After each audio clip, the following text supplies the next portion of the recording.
नमस्कार, न्यूज 24 देख रहे हैं आप और आपके साथ मैं हूं सऊद मोहम्मद खालिद। रात के 8 बजने वाले हैं और वक्त हो गया है सुपर प्राइम टाइम एक्सक्लूसिव का। और आज बात एक बार फिर सुशांत सिंह राजपूत मौत मामले की, लेकिन उसमें एक मिस्ट्री गर्ल के बारे में। हर कोई यही पूछ रहा है कि आखिर वो मिस्ट्री गर्ल कौन थी, क्योंकि सुशांत सिंह राजपूत के मौत मामले में एक मिस्ट्री गर्ल का राज दरअसल अब तक कोई जान नहीं पाया है।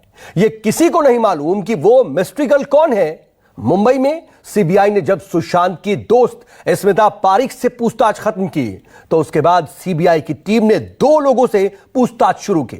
स्मिता पारिक ने बताया कि सीबीआई सिर्फ संदीप से नहीं बल्कि उस मिस्ट्री गर्ल से भी पूछताछ कर रही है, जिसके बारे में कई तरह की कहानियां बताई जा रही हैं। आखिर वो कौन है और उसके बारे में क्या कहानियां हैं, देखिए ये सुपर एक्सक्लूसिव रिपोर्ट।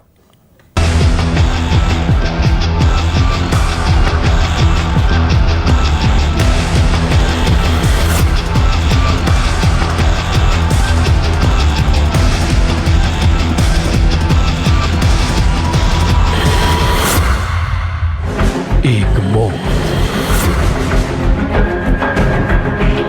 ढाई महीने, दर्जनों किरदार, सैकड़ों सवाल, हजारों बयान, 3 केंद्रीय एजेंसियों की जांच और एक मिस्ट्री गर्ल। सुशांत सिंह राजपूत की मौत के मामले में मिस्ट्री गर्ल की कहानी खत्म ही नहीं हो रही। अब सुशांत की दोस्त स्मिता ने फिर से उसी मिस्ट्री गर्ल का जिक्र कर दिया है।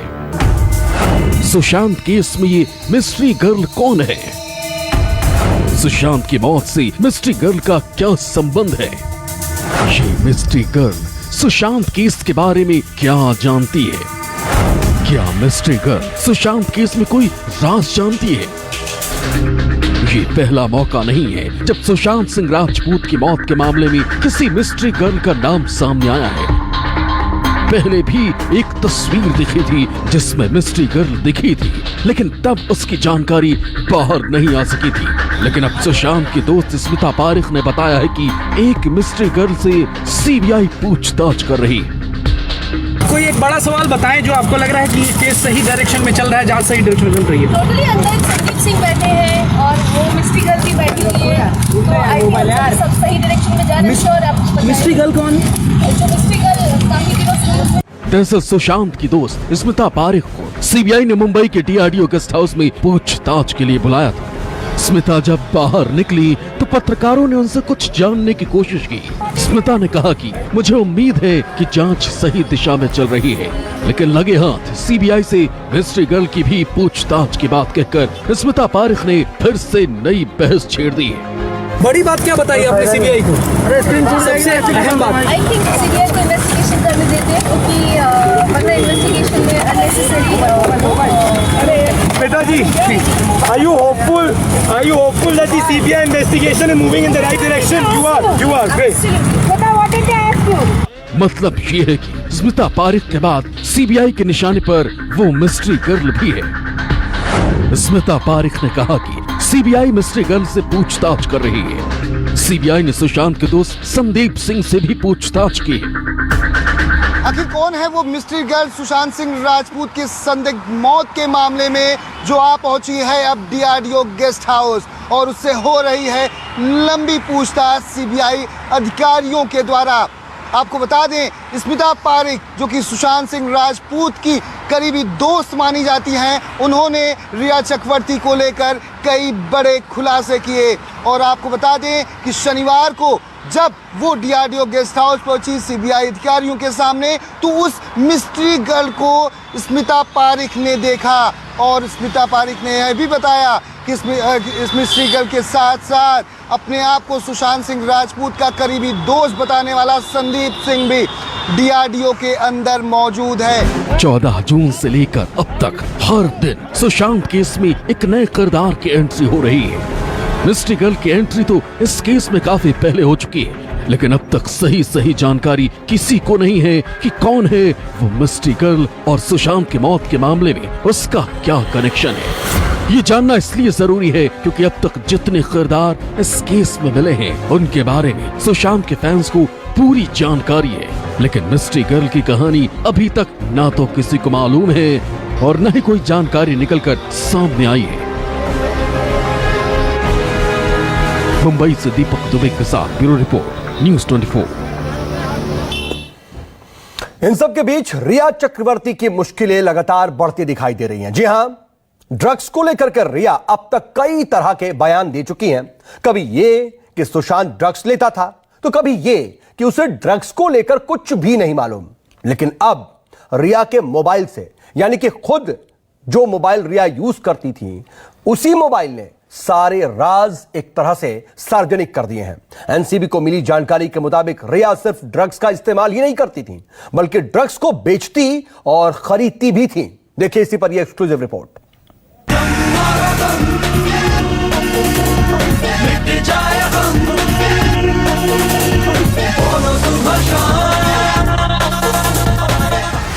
पहले प्यार, फिर इकरार, आखिर में तकरार और जांच चली तो नशे का कारोबार।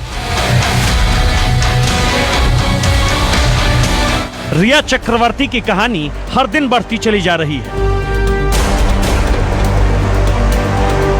पहले तो बात यहीं तक थी कि सुशांत के साथ रिया कभी कभार नशा करती थी, लेकिन एनसीबी ने जांच की आंच तेज की तो मालूम चला कि रिया चक्रवर्ती अपने भाई शोविक के साथ ड्रग्स को खरीदने से लेकर बेचने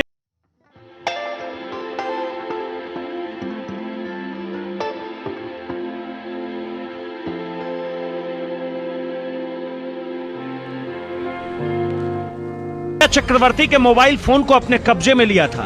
तभी लगने लगा था कि ड्रग्स लेने, देने, बेचने और खरीदने की पूरी कहानी अब सामने निकल कर आ जाएगी। बाद में यही हुआ। एनसीबी ने साफ साफ बता दिया कि रिया के मोबाइल फोन ने पूरी पोल पट्टी खोल कर रख दी है। रिया चक्रवर्ती के मोबाइल फोन से सिर्फ उसकी झूठ की पोल नहीं खुली, पता चला कि रिया चक्रवर्ती ड्रग्स को खरीदती थी, बेचती भी थी, खुद भी इस्तेमाल करती थी। हालांकि खुद रिया तो ये बताती है कि ड्रग्स के मामले में उसका कोई लेना देना नहीं है। सुशांत सिंह केस में रिया चक्रवर्ती को लेकर अभी सिर्फ खुलासे हो रहे हैं। एनसीबी की टीम से रिया चक्रवर्ती की मेल मुलाकात तो बाकी है, लेकिन ये तय है कि जो आरोप रिया चक्रवर्ती पर लग रहे हैं, उसके बाद उसकी दिक्कतें दोगुनी होते देर नहीं लगेगी। रिया ने कॉन्ट्राबैंड प्रोडक्ट्स को खरीदा बेचा है। रिया मामले की शुरुआत से ही शक के दायरे में है। ड्रग्स को लेकर रिया की कथनी और करनी में फर्क है। रिया के व्हाट्सएप चैट की जांच अभी भी चल रही है। सुशांत सिंह राजपूत के संदिग्ध मौत के मामले में जांच एजेंसियों का शिकंजा रिया चक्रवर्ती पर लगातार कसता जा रहा है। पहले सीबीआई के द्वारा पहली आरोपी बनाई गई रिया चक्रवर्ती और उसके बाद फिर ईडी के द्वारा भी मनी लॉन्ड्रिंग का मामला उनके ऊपर दर्ज किया गया। तीसरी तरफ नारकोटिक्स कंट्रोल ब्यूरो के द्वारा भी उनके ऊपर एनडीपीएस एक्ट के तहत मामला दर्ज किया गया। ऐसे में रिया पर अब लगातार शिकंजा कसता जा रहा है। पहले रिया के व्हाट्सएप चैट ग्रुप के सामने आए, जहां पर वो ग्रुप में ड्रग्स की बात करती हुई नजर आई। वहीं कई अन्य लोगों से वो अलग अलग कॉन्टैक्ट से वो व्हाट्सएप के जरिए वो ड्रग्स की बात कर रही थी, यहाँ तक कि खरीदने की बात कर रही थी। एनसीबी की टीम अभी तक रिया चक्रवर्ती को पूछताछ के लिए नहीं बुलाया, लेकिन अब जांच की दिशा जिस तरह से घूम रही है, उसके बाद एनसीबी की ओर से रिया को जल्द ही बुलावे का खत भेजा जा सकता है।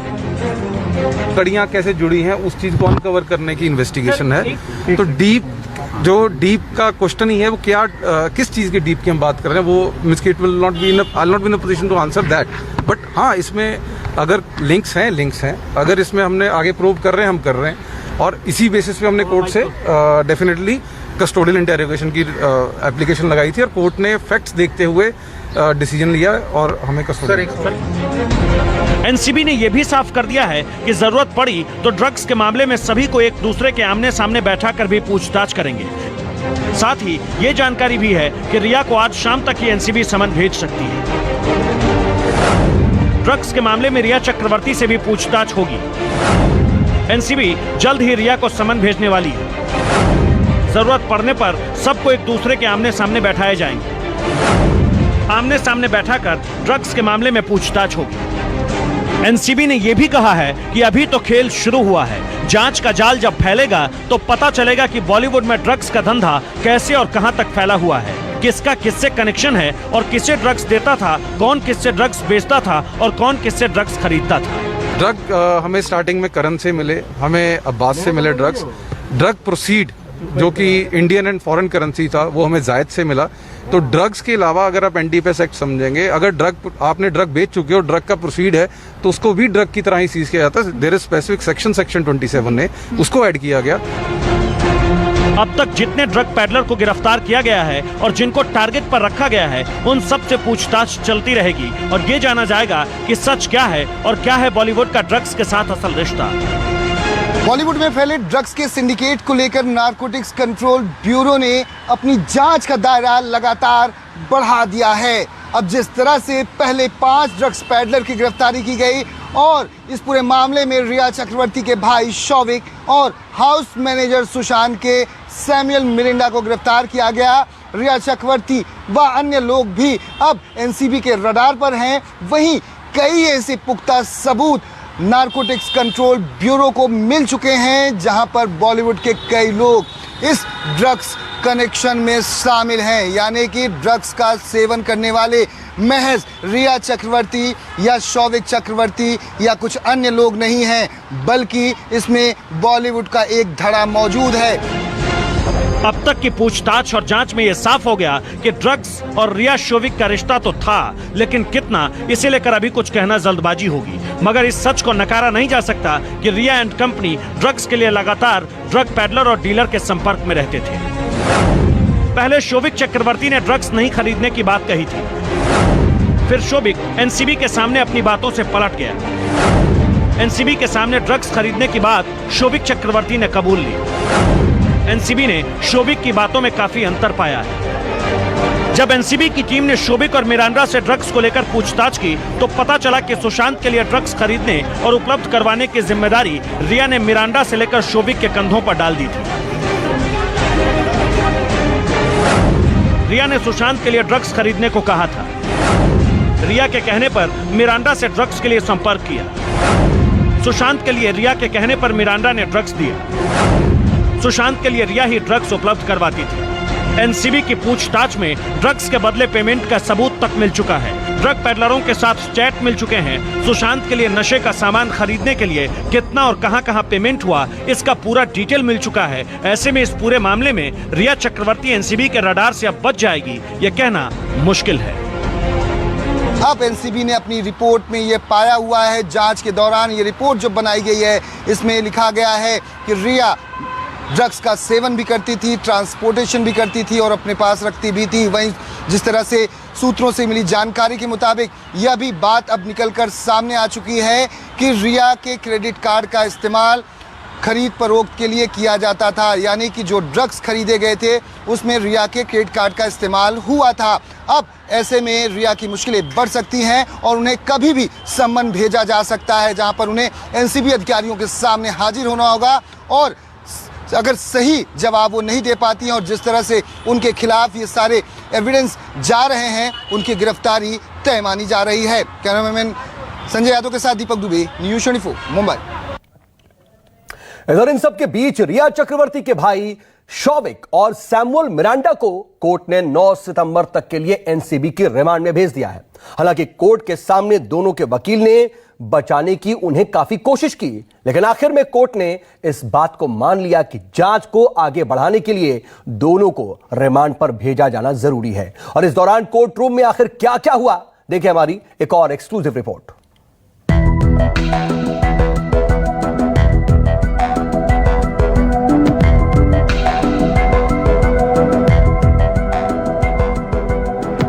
ड्रग्स और नशे के सामान को जुटाने, खरीदने, बेचने और दोस्तों में बांटने को लेकर रिया चक्रवर्ती का भाई शौविक और सैमुअल मिरांडा को 4 दिन के लिए रिमांड पर भेजा गया है। इससे पहले मुंबई के किला कोर्ट में शौविक और मिरांडा को पेश किया गया था। जैसे ही दोनों को रिमांड पर लेने की बात हुई तो वकील ने विरोध किया, लेकिन आखिर में कोर्ट ने कहा कि दोनों यानी मिरांडा और शौविक को रिमांड पर जाना होगा। दोपहर 12:15 बजे एनसीबी की टीम शौविक को लेकर किला कोर्ट पहुंची। एनसीबी की टीम के साथ सैमुअल मिरांडा भी कोर्ट पहुंचा। एनसीबी ने कैजान को भी कोर्ट में पेश किया। अब जरा जानिए कि किला कोर्ट में क्या क्या हुआ और किससे क्या पूछा गया। दोपहर 12:25 पर कोर्ट में बहस की शुरुआत हुई। सबसे पहले विशेष सरकारी वकील ने जज को केस के बारे में बताया। सारे आरोपियों के लिए 6 दिन की रिमांड की मांग की गई। नारकोटिक कंट्रोल ब्यूरो ने ड्रग मामले में 3 आरोपी शौविक चक्रवर्ती, सैमुअल मिरांडा और कैजान को मुंबई की इसी किला कोर्ट अदालत में पेश किया और एनसीबी ने कोर्ट से दरख्वास्त की कि इन आरोपियों को 6 दिन की एनसीबी रिमांड पर भेजा जाए, क्योंकि एनसीबी का कहना था कि इन आरोपियों से जांच पड़ताल अभी भी बाकी है और इनसे जांच पड़ताल में कई और कड़ियां जुड़ सकती है। लेकिन आरोपियों के वकीलों ने इस रिमांड का विरोध किया, लेकिन जज ने अपना फैसला सुनाते हुए दोनों आरोपी सैमुअल मिरांडा और शौविक चक्रवर्ती को 9 सितंबर के लिए एनसीबी कस्टडी में भेजा गया, तो तीसरे आरोपी कैजान को जेल कस्टडी में भेजा गया। बाद में उसने जमानत के लिए एप्लीकेशन दिया और उसकी जमानत हो गई। हालांकि बहस के दौरान शौविक चक्रवर्ती के वकील सतीश मान शिंदे ने इस पर विरोध जताया। दलील में शिंदे ने शौविक के रिमांड को गलत बताया। उन्होंने एनडीपीएस एक्ट का हवाला भी दिया। ये अलग बात है कि कोर्ट ने किसी भी बात को मानने से इनकार कर दिया। शौविक के पास से कोई भी ड्रग्स नहीं मिला है। शौविक चक्रवर्ती को रिमांड पर भेजा जाना गलत है। शौविक इस केस में एनसीबी को सहयोग कर रहा है। दोपहर 12:20 पर इन तीनों आरोपियों को एनसीबी ने इसी किला कोर्ट पे पेश किया। पेश होने के बाद शौविक चक्रवर्ती के वकील सतीश माने शिंदे ने अपनी दलील रखी और हवाला दिया एनडीपीएस एक्ट का। उनका ये कहना था कि एनसीबी ने जो रिमांड मांगी है वो रिमांड गलत है, क्योंकि एनडीपीएस एक्ट कहता है कि जो भी आरोपी ड्रग केस में पकड़ा जाता है और उसके पास कुछ मात्रा में अगर ड्रग्स मिलती है तो ही उसकी रिमांड ली जा सकती है। इसके अलावा माने शिंदे ने यह भी बताया कि शौविक हर संभव मदद इस जांच में कर रहा है एनसीबी में, और जब भी उसे बुलाया जाता है तो हाजिर होता है, तो ऐसे में उसकी कस्टडी लेना सही नहीं है। इसके बाद मिरांडा के वकील सुबोध देसाई ने भी मान शिंदे के मुद्दों पर अपनी दलील दी और मिरांडा के रिमांड का विरोध किया। हालांकि मिरांडा के वकील की बातों को भी कोर्ट ने मानने से इनकार कर दिया। सैमुअल मिरांडा को रिमांड पर लेना गलत है। मिरांडा भी जांच में पूरी तरह से सहयोग कर रहा है। हालांकि इन सारी बातों के बाद आखिर में विशेष सरकारी वकील ने कोर्ट को बताया कि इस पूरे मामले में जांच के लिए रिमांड पर लेना बहुत जरूरी है, इसलिए जांच की कई और कड़ियों को जोड़ना है। इस पूरे जांच में कई कड़ियों को जोड़ना है। दोनों आरोपी सैमुअल और शौविक से पूछताछ करनी है। पूछताछ और जानकारी के लिए कस्टडी में लेना जरूरी है। सुशांत सिंह राजपूत मामले में ड्रग्स एंगल की जांच कर रही नारकोटिक्स कंट्रोल ब्यूरो को कई ऐसे अहम क्लू मिले हैं जिससे एक बड़े ड्रग्स रैकेट का पर्दाफाश हो सकता है। आज शौविक चक्रवर्ती और सैमुअल मिरांडा की 9 सितंबर तक एनसीबी को रिमांड मिली है। ऐसे में एनसीबी अधिकारियों ने कई अहम जानकारियां साझा की हैं।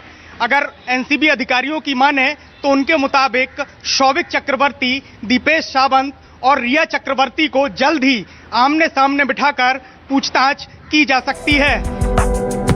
सबसे अंत में जब बहस पूरी हो गई तो मेट्रोपॉलिटन मजिस्ट्रेट एन जोशी ने सैमुअल और शौविक को 9 सितंबर तक के लिए एनसीबी की कस्टडी में भेज दिया। अब आने वाले दिनों में रिया चक्रवर्ती से पूछताछ के साथ साथ एनसीबी इन दोनों से भी ड्रग्स को लेकर जानकारी जुटाएगी, ताकि इस केस की जांच में ज्यादा दिक्कत न हो। मुंबई से दीपक दुबे और विनोद जगदाले के साथ ब्यूरो रिपोर्ट, न्यूज़ 24।